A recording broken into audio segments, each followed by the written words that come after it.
गम्भीरसिंहग्रावक्षेत्रावास जयसिंह दैत्यान्त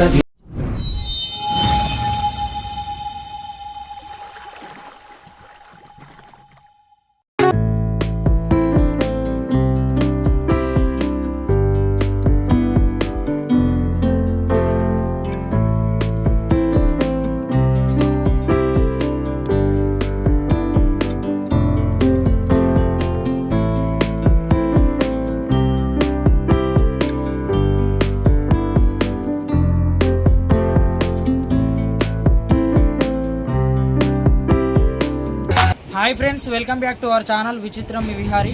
నేను మీ రాకేష్ చిన్న. ఈరోజు మన కొత్త ముచ్చట ఏంటంటే తెలంగాణ రాష్ట్రము జైత్యాల జిల్లా కొడిమ్యాల మండలంలో ఉన్నటువంటి గౌరపురం పూడూరు నర్సింగులపల్లె గ్రామంలో అడవిలో ఉన్నటువంటి శ్రీ లక్ష్మీ నరసింహస్వామి యొక్క దేవస్థానాన్ని గురించి మనం ఈరోజు తెలుసుకోబోతున్నాం. అడవిలో ఉన్నటువంటి శ్రీ లక్ష్మీ నరసింహస్వామి దేవస్థానం ఏ విధంగా ఉంది, మరి ఎట్లా రూపొందించారు, అక్కడ దేవుడు ఏ విధంగా ఉన్నారు, అక్కడి యొక్క ప్రత్యేకత ఏందో మనం మొత్తం తెలుసుకుందామండి. చూసొద్దాం పదండి. చూడండి ఫ్రెండ్స్, మనము ఇప్పుడైతే బోడకొండ నరసింహస్వామి దేవాలయానికి అయితే వెళ్తున్నాము. అడవిలో ఉన్నటువంటి దేవస్థానానికి అయితే వెళ్తున్నాము. మొత్తం దారి లేదు, మనమైతే ఈ చెట్లు చేమలు అనేటివి అన్నీ దాటుకుంటూ వెళ్ళాలి. చూద్దాం ఏ విధంగా ఉంటుందో ఒకసారి చూసుకుందాం. మరి దారి కూడా రండి నాతో పాటు మీరు కూడా. మనం ఇక్కడ చూసుకున్నట్లయితే ఈ తెల్లరాయలు కనిపిస్తున్నాయి కదా, ఈ అడవిలో మనం దేవాలయానికి దారి గుర్తుపట్టడానికి కోసం ఏర్పాటు చేసిన రాళ్ళండి.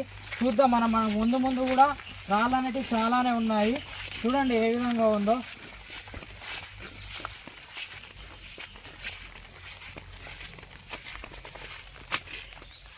చూడండి ఫ్రెండ్స్, మనమైతే ఒక మర్రి చెట్టు దగ్గరికి అయితే వచ్చాము.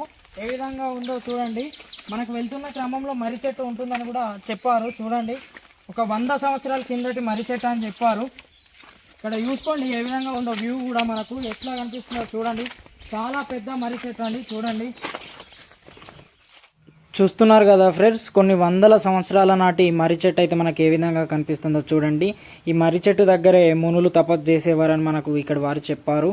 ఈ మర్రి చెట్టు పక్కనే మనకు ఒక నీటి చెలిమ అంటే కోనేరు లాంటిది ఉంటుందని కూడా చెప్పారు.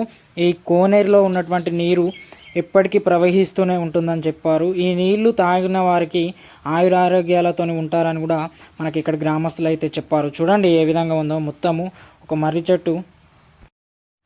చూడండి ఫ్రెండ్స్, మనమైతే ఇప్పుడు మర్రి చెట్టు నుంచి కోనేరు వద్దకైతే వెళ్తున్నాం, నీటి చెలిమ వద్దకైతే వెళ్తున్నాం. చూద్దాం అక్కడ ఏ విధంగా ఉంది, ఎలా ఉంది, మరి నీరు ఉన్నదా లేదా, ఇప్పుడైతే ఏ స్థితిలో ఉంది కూడా చూద్దాం పదండి.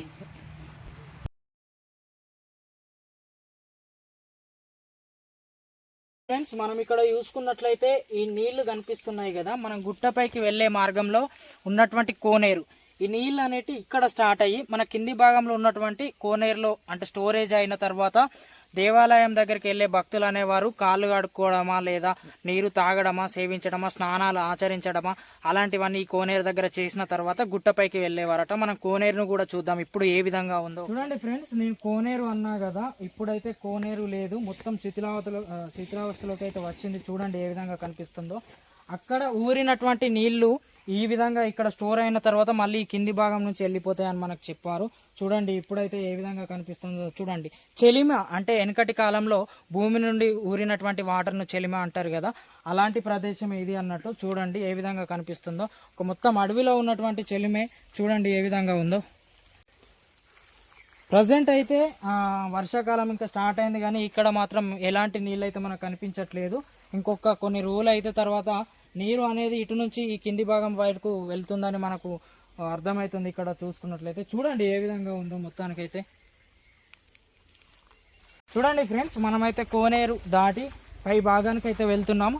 ఈ మార్గం గుండా వెనుకటి కాలంలో వెళ్ళేవారని మనకు చెప్పారు. చూడండి చెట్లు చేమలతో నిండిపోయింది. చూడండి మనకు ఆధారం ఏమిటంటే ఈ గుడికి వెళ్ళడానికి ఈ రాళ్ళు మాత్రమే, ఈ సున్నం వేసినటువంటి రాళ్లతోనే మనం పై భాగానికి అయితే వెళ్ళగలుగుతాం.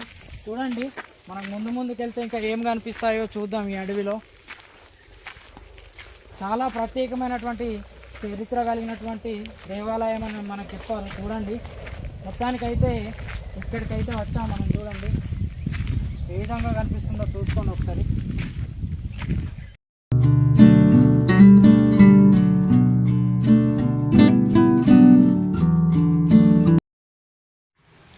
చూడండి ఫ్రెండ్స్, మనమైతే మొత్తానికైతే గుడి దగ్గరికి అయితే చేరుకుంటున్నాము. చూడండి, మొత్తం రాళ్లతో కూడినటువంటి దారి అయితే మనకు కనిపిస్తుంది. ఈ రాళ్లను దాటుకుంటూ మనం వెళ్ళాలి. అడవిలో ఉంటుంది కాబట్టి ఎలాంటి దారి నిర్మాణాన్ని అయితే మనకి ఇక్కడ రూపొందించలేదు. ఈ గుడి వచ్చేసి పూడూరు గ్రామం నుంచి ఒక 4 కిలోమీటర్ల దూరంలో ఒక అడవిలో ఉంటుంది. చూడండి ఏ విధంగా కనిపిస్తుంది అడవి మొత్తం. మనకు ఇక్కడ నుంచి చూసుకున్నట్టయితే ఎలాంటి ప్రజానీకం అనేది మనకు కనిపించట్లేదు. చూడండి.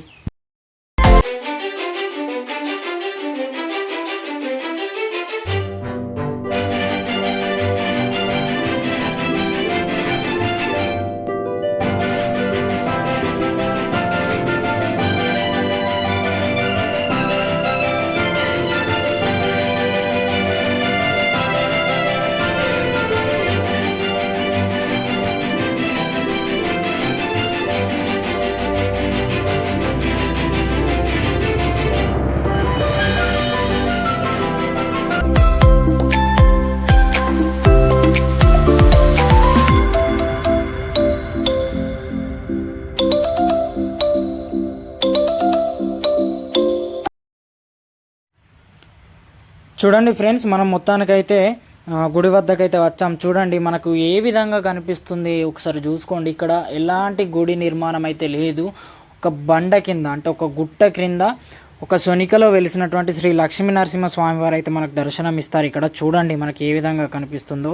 గుట్ట పైన ఉన్నటువంటి వృక్షం కూడా ఒక మహావృక్షంలా, అంటే ఒక నాగుపాము ఆకారంలో ఉన్నటువంటి వృక్షంలా మనకు కనిపిస్తూ ఉంటుంది. చూద్దాం ఏ విధంగా ఇక్కడ ప్రత్యేకతలు ఏమిటో. చూడండి మీరు ఏ విధంగా కనిపిస్తుంది. గుడి కూడా మొత్తం ఒక రాళ్లతోని మాత్రమే ఉంటుందండి. చూడండి మనకు చెట్టు చూసుకున్నట్టు కూడా ఒకసారి ఒక పాము ఆకారంలో కనిపిస్తున్నటువంటి చెట్టు అయితే మనకు కనిపిస్తుంది. చూడండి ఇక్కడ చాలా ప్రత్యేకంగా ఉంది. చూడండి ఫ్రెండ్స్, మొత్తానికైతే మనం ఈ దేవాలయం వద్దకైతే వచ్చాం. చూడండి ఏ విధంగా కనిపిస్తున్నారో స్వామివారు. ఒక గుట్ట పైన వెలిసినటువంటి స్వామివారు కాబట్టి బోడకొండ గుట్ట అంటే బోడగా ఉంటుంది కాబట్టి బోడకొండ శ్రీ లక్ష్మీ నరసింహ స్వామివారిగా ఈ స్వామివారిని పిలుస్తారని మనకి ఇక్కడ గ్రామస్తులు అయితే చెప్పారు. చూడండి ఏ విధంగా కనిపిస్తుందో మనకు. ఒక్క సొనికలో వెలిసినటువంటి శ్రీ లక్ష్మీ నరసింహ స్వామి వారు ఎలాంటి ప్రాముఖ్యతతో వెలిసారో కూడా మనం తెలుసుకుందాం. చూడండి మనకు ఎలా కనిపిస్తుందో ఇక్కడ. చూస్తున్నారు కదా ఫ్రెండ్స్, ఈ సోనికలోనే మనకు శ్రీ లక్ష్మీ నరసింహ స్వామి వారు అయితే ఉన్నారని చెప్తున్నారు. అయితే ఇక్కడికి లక్ష్మీ నరసింహ స్వామి వారు ఎలా వచ్చారంటే, పురాతన కాలంలో మునులు అనేవారు తపస్సు చేస్తూ శ్రీ లక్ష్మీ నరసింహ స్వామిని వేడుకున్నారట. మీరు ఇక్కడ ప్రత్యక్షంగా మాకు కావాలి అని వేడుకోవడంతో ఆ స్వామివారు ఈ సోనికలోకి వచ్చి, నేను ఇక్కడ ఉన్నాను, నాకు ఒక గుడి ఏర్పాటు చేసి మీరు పూజలు అందుకోండి అని చెప్పారట. చూడండి ఆలనాటి కాలంలో కూడా అంత మంచిగా కూడా మనకు మునులు అనేవారు ఏ విధంగా ఒక కొండ కింది భాగంలో ఏ విధంగా రూపొందించారో చూడండి. చూడండి ఫ్రెండ్స్, మనం ఇక్కడ చూసుకున్నట్లయితే స్వామివారి పాదాలు అనేటివి మనకు కనిపిస్తూ ఉన్నాయి. ఏ విధంగా ఉన్నాయో చూడండి. ఈ అడవిలో కూడా ఇంత మంచిగా రూపుదిద్దారంటే ఎంత ప్రత్యేకమైనటువంటి చోట మీరే చూడండి ఏ విధంగా కనిపిస్తుందో మనకు. చూడండి ఫ్రెండ్స్, మనకు స్వామివారి పాదాలు అయితే ఇక్కడ ఏ విధంగా కనిపిస్తున్నాయో చూడండి. ఇక్కడి యొక్క ప్రత్యేకత ఏమిటంటే, కోరుకున్న వారికి ఖచ్చితంగా కోరికలు నెరవేరుతాయని మనకి ఇక్కడ అయ్యగారు అయితే చెప్పారు.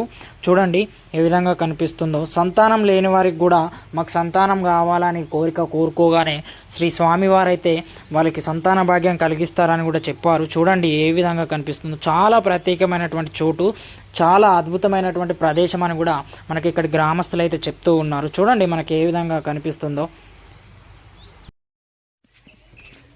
చూస్తున్నారు కదా ఫ్రెండ్స్, మనం ఇక్కడ చూసుకున్నట్లయితే పగిలిన రాయిలో స్వామివారి విగ్రహం అయితే మనకు దర్శనం ఇస్తుంది. చూడండి ఏ విధంగా ఉందో. పురాతనమైనటువంటి కట్టడమైన ఈ విగ్రహాన్ని మీరు చూడండి. ఇక్కడ ఇంకొక ప్రత్యేకత ఏమిటంటే, స్వామివారి దగ్గర ఎవరైనా తప్పు చేస్తే వెంటనే శిక్షించేవాడని చెప్తున్నారు. ఏ విధంగా అంటే, ఎవరైనా స్వామివారి దగ్గరికి వెళ్ళగానే తప్పు చేస్తే వాళ్ళని ఒక రకంగా శిక్షించేవాడని. ఎలా అంటే, వారు తీసుకెళ్ళిన వాహనాలు కానీ లేదా ఇతరత్ర పనిముట్లు కానీ ఇంకా ఏదైనా సంబంధించినటువంటి వస్తువులే కానీ వాటినన్నీ మాయం చేసేవాడని మనకి ఇక్కడ గ్రామస్తులు అయితే చెప్తున్నారు. చూడండి మనం చూసుకుంటే ఇక్కడ చాలా అద్భుతమైనటువంటి ప్రదేశము, అడవిలో ఉంటుంది కాబట్టి మనకు ఆహ్లాదకరమైనటువంటి పర్యావరణం కూడా ఇక్కడ కనిపిస్తూ ఉంది. చూడండి.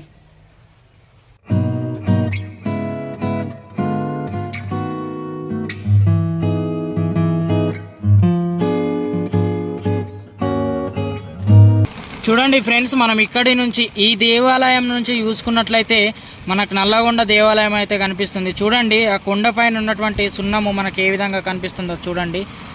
చాలా ప్రత్యేకమైనటువంటి చోటు అండి. చూడండి ఏ విధంగా కనిపిస్తుందో ఒకసారి చూసుకోండి.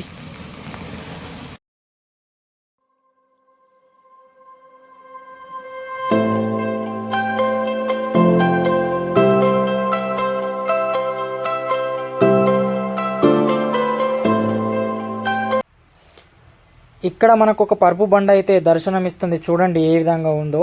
ఈ పరుపు బండ యొక్క ప్రత్యేకత ఏమిటంటే పూర్వకాలంలో వర్షాలు లేకపోయేసరికి స్వామివారిని ఇక్కడి గ్రామస్తులు మాకు వర్షాలు కావాలని బెల్లం అన్నం నైవేద్యంగా స్వామివారికి సమర్పించి ఆ బెల్లం అన్నాన్ని ఈ పరుపు బండపై పోసి తినేవారని మనకి ఇక్కడ గ్రామస్తులు అని చెప్పారు. అలా ఎందుకు తినేవారట అంటే అలా తిన్న తర్వాత వర్షాలు వాళ్ళు గుట్టపై నుంచి కిందికి దిగే లోపలే వర్షము పడి వాళ్ళ యొక్క కోరిక నెరవేరేదని ఆ విధంగా చేస్తే వాళ్ళ యొక్క కోరికను నెరవేర్చుకోవడానికి వారు ఆ విధంగా చేసేవారట. చూడండి ఏ విధంగా ఉందో. పరుపు బండ చూస్తే ఒక గుట్టనే కాకపోతే మనకు ఒక పరుపు బండలాగా కనిపిస్తూ ఉంది. ఒక నిటారుగా వెలిసినటువంటి కొండలాగానైతే మనకు కనిపిస్తుంది. చూడండి ఇంతటి వర్షంలో కూడా ఎలా కనిపిస్తుందో చూడండి.